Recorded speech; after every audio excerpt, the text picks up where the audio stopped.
శ్రీహరికోటలో భారీ బందోబస్తు.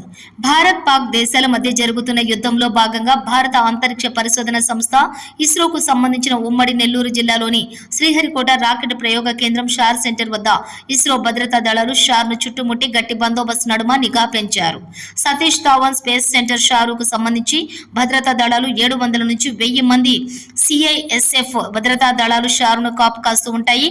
అయితే భారత్ పాకిస్తాన్ దేశాలకు నడుమ జరుగుతున్న యుద్ధాన్ని దృష్టిలో పెట్టుకుని శ్రీహరికోటకు సంబంధించి భద్రతా దళాలు షార్లోని మొదటి లాంచ్ ప్యాడ్ వద్ద, రెండవ లాంచ్ ప్యాడ్ వద్ద మరియు రాకెట్ అసెంబ్లింగ్ బిల్డింగ్ల వద్ద గట్టి బందోబస్తు ఏర్పాటు చేయడం జరిగింది.